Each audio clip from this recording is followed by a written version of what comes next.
Apple's releasing their new iPhone 16 in a couple weeks, and we're here to help you decide. Should you buy it?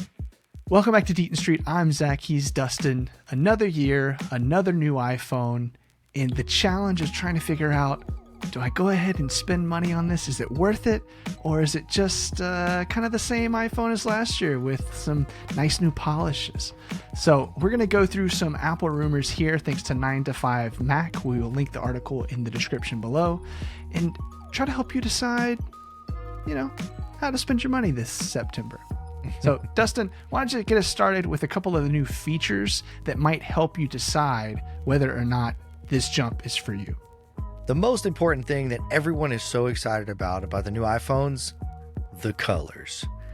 You got black, blue, green, pink, or white. I personally like the green one. I probably would never get the green one, but I'll give the black one. It is what it is. Secondly is the action button. Now, the action button is already on the iPhone 15 Pro, but it's a customizable button on the side of the phone that you can program various things to make it do. And a new button on the side, it's a capture button. So it's a quick way to take photos and videos. You can use gestures to control the camera features. So, you basically hit that to hit the capture. It's self-explanatory. Also coming is some spatial video support, which I believe the iPhone 15 Pro also has, but it seems like they're going to roll this out to more of the models. An upgraded ultra-wide camera on the Pro model, and a new vertical camera arrangement. Along with that, we're going to see some performance upgrades as always with a new iPhone. So apparently there's going to be an A18 chip, 8 gigs of RAM on these devices. 256 gigs is going to be the minimum storage. Wi-Fi 7-6E, which you're more techie than I am, Dustin. You know what that means. I don't know what that means. It's just an upgraded Wi-Fi antenna. That's all it is. Sounds fancy though. Yeah. Also, there's going to be a larger battery in all of the versions of the phone, which 9to5Mac, again, these are all rumors, but I think that they're pretty solid rumors. I don't know if that means longer battery life because of this next thing, which is Apple Intelligence and other iOS 18 features that will run natively on these new iPhones. The Apple Intelligence features are the fork in the road whenever it comes to trying to make the decision on whether or not you need to upgrade all the way or not. You have stuff like your upgraded Siri, the different writing tools, Genmoji, being able to create emojis is kind of cool. The notification summaries, there's various features in all the Apple Intelligence. We have other videos that we broke down a lot of those things. But that's not the real, dilemma here. It's whether or not this is the right thing for you. And kind of circling back to that fork in the road, like kind of explain that a little bit for him, Zach. So we think it's like a 3-pronged fork. If you don't care at all about Apple Intelligence and you have a phone that works, you probably don't even need to watch the Apple event in a couple of weeks. Like, this phone is not for you. This is a tailor-built phone to run Apple Intelligence really well. Now, there's a second kind of middle ground fork in the road where you really care about Apple Intelligence and it's super cool, but maybe you don't need a bigger camera sensor. Maybe you don't need a larger battery, and maybe you're a little bit more money conscious. The iPhone 15 Pro can run Apple Intelligence. In fact, that's what I have. It's running some of the new beta features pretty well, and I'll say it is pretty cool. And then you have the third fork in the road. You love the idea of Apple Intelligence. You got some money to spend, and you love having the latest and greatest, newest tech. I have some members of my family, my mom, that normally get the newest iPhone. I'm not sure if she cares about Apple Intelligence, but if you're one of those people, you probably don't even have a decision. Jump on in, get the iPhone 16. It's going to be cool. I will say not all of the Apple Intelligence features are going to drop right when you get the phone, which is a little frustrating. So maybe be patient, and maybe you should wait a couple months to make your decision to see how the rollout goes.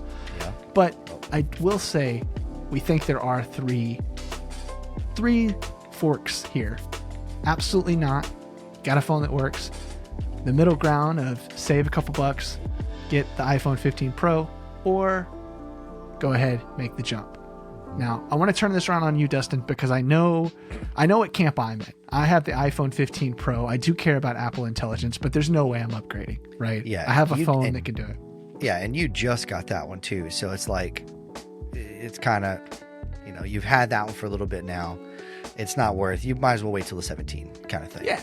And you're running around with an iPhone 13, right? Pro Max. Pro Max. Yeah, so a big iPhone. Pro Max, yeah. So you got a decision to make. Now, we talked about all this stuff. Where are you at? So before we started, I was under the impression that the 16 would have done like previous years, where they would just kind of, incorporate some new software, but kind of use the previous generation hardware internals. That's not the case for these. They've upgraded the processor. They've upgraded the RAM. The cameras are getting a little bit of a bump, if you care about that sort of thing. So it kind of pushed me onto that third tier thing. Now, of course, I am kind of far back on my iPhone. So if I wanted to save $100, yeah, I could get the 15 Pro. There's enough new features on the 16 that I'm kind of considering it, and I'm a tech guy. I like all the bells and whistles, the new features and all this other stuff. So I am one of the ones that has a decision to make, because I have to decide whether or not I want the new stuff or I don't want the new stuff, I think that's a great spot to end it. I will say, just not to tip you one way or another, because it's not my money, but if you do get it, we can review it on the channel. I know. And I can have an unbiased review, Apple. Unless Exactly. Apple wants to send me something, then sure, I'll have a completely... No, I would not do that. I would refuse to do that. But yeah, no, that would be really cool. Might have to consider.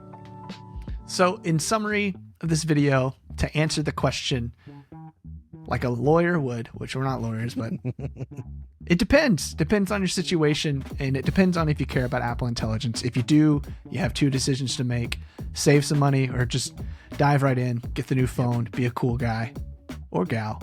Just do it. If you like the video, comment below, subscribe to the channel if you want to see more of this. Let us know what you thought about these possible new features or the rumors of the iPhone 16 group that's going to be launching in the next couple of weeks. And we'll see you in the next one. Peace. See ya. I'm walking the streets of nowhere. I'm playing